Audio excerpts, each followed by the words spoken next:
My name is Cleo. You think you know people like me from books and movies, but trust me, you don't. I am a shadow, a whisper in the night.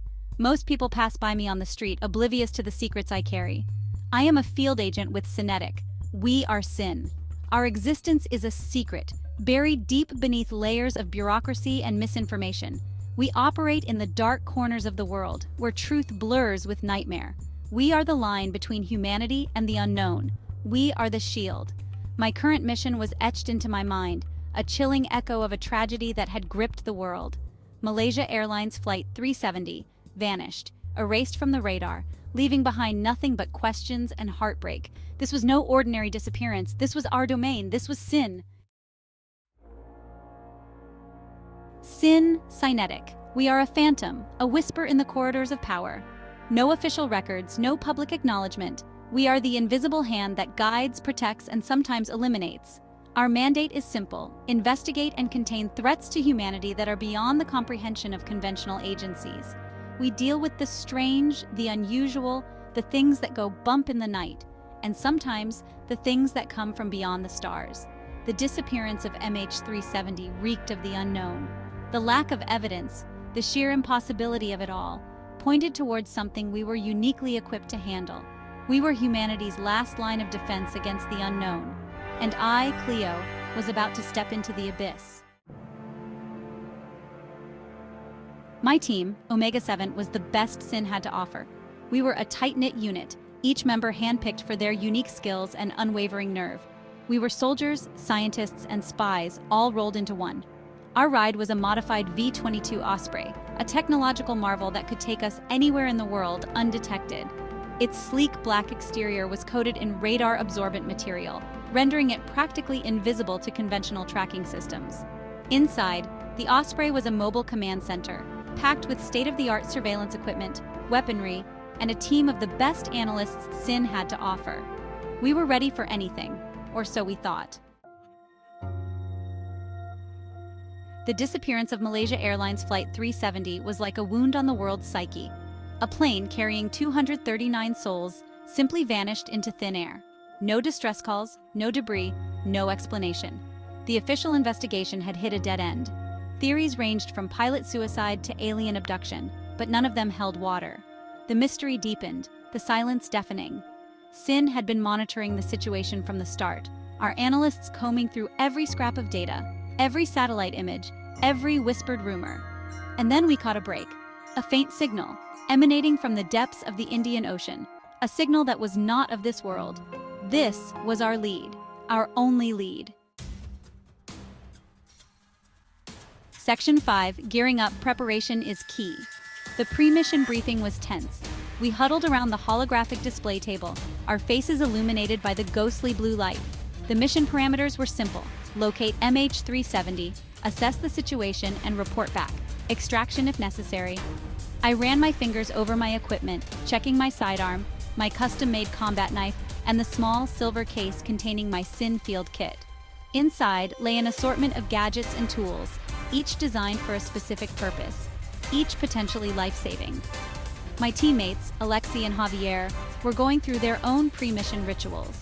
Alexi, our tech specialist, was running diagnostics on his array of surveillance equipment. Javier, our weapons expert, was cleaning his prized sniper rifle, his face a mask of grim determination. We were ready as we could be. Section 6, Silent Flight, Heavy Hearts. The Osprey cut through the night sky, a silent predator on the hunt. Below us, the vast expanse of the Indian Ocean stretched out, a dark and unforgiving abyss. The air inside the Osprey was thick with tension, the weight of the unknown pressing down on us. Alexi monitored our approach to the search zone, his fingers dancing across the holographic display.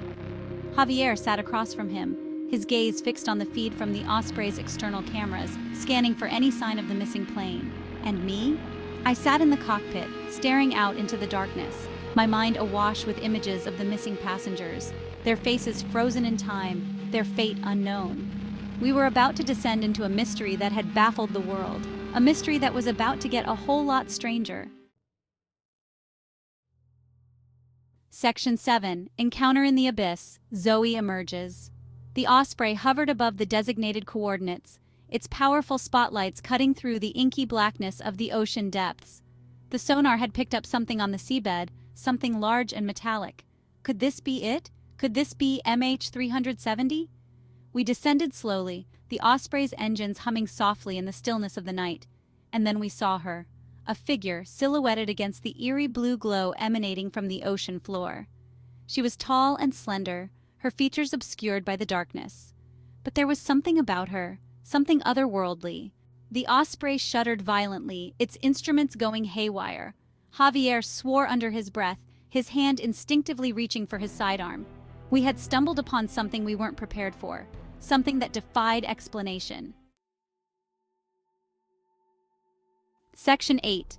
The Gauntlet and the Glow. The blue light intensified, bathing the Osprey's interior in an ethereal glow, casting long shadows and creating an otherworldly atmosphere. I felt a tingling sensation run through my body, a strange mix of fear and exhilaration. What was this power that seemed to envelop us? And who was this enigmatic woman standing before us? Through the cockpit window, I could see her more clearly now, her presence commanding and undeniable. She wore a form-fitting black suit, similar to our own, but with strange glowing symbols etched onto its surface, pulsating with energy. On her left arm, she wore a metallic gauntlet, its surface pulsing with the same blue light that was disrupting our systems, a beacon of raw power. She moved towards the Osprey, her movements fluid and graceful, almost predatory, like a predator stalking its prey. Her face, now illuminated by the blue light, was strikingly beautiful, with sharp cheekbones and piercing blue eyes that seemed to see right through me. But it was her eyes that held my gaze, unwavering and intense. They were ancient, filled with a wisdom and a power that sent shivers down my spine, as if she held the secrets of the universe. This was no ordinary woman. This was something else, something more, an entity of immense power and mystery. Section 9. A signal from the void. The Osprey stabilized, its systems slowly coming back online, flickering lights indicating a return to normalcy. Alexei worked frantically at his console, his fingers flying over the controls, trying to regain control of the aircraft amidst the chaos. Javier kept his weapon trained on the woman, his finger on the trigger, but I could see the doubt creeping into his eyes, uncertainty clouding his judgment. We were outmatched, outgunned, and completely out of our depth, facing an enemy we couldn't understand or predict.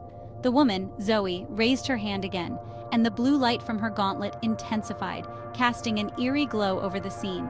But this time, it wasn't directed at the Osprey. It was aimed with precision and intent. It was directed at me, a beam of energy that seemed to pierce through my very being. I braced myself, expecting a jolt of energy, a blast of pain, but it never came, leaving me in a state of confusion. Instead, images flashed through my mind, vivid and surreal. Images of the missing plane, of strange alien creatures, of a vast, swirling vortex of energy. I gasped, overwhelmed by the sheer volume of information flooding my senses, each image more bewildering than the last. Zoe was communicating with me, showing me what had happened to MH370. The plane hadn't crashed. It had been taken, abducted by an unknown force, abducted by beings from beyond our understanding, beings whose motives and origins were a complete enigma to us. Section 10. Immunity, an unexpected twist. The blue light faded, and Zoe lowered her hand, her eyes reflecting a mix of relief and confusion. The images in my mind subsided, leaving behind a residue of wonder and terror, a haunting echo of what I had just witnessed. I looked at my teammates, their faces etched with confusion and fear. They had felt nothing, seen nothing. It was as if the experience had been mine alone. The blue light hadn't affected them the way it had affected me. It was a personal, almost intimate encounter with the unknown. What did you see? Alexei's voice cut through the silence, filled with a mix of curiosity and concern. Alexei asked, his voice barely a whisper, as if afraid that speaking too loudly might shatter the fragile reality we were in.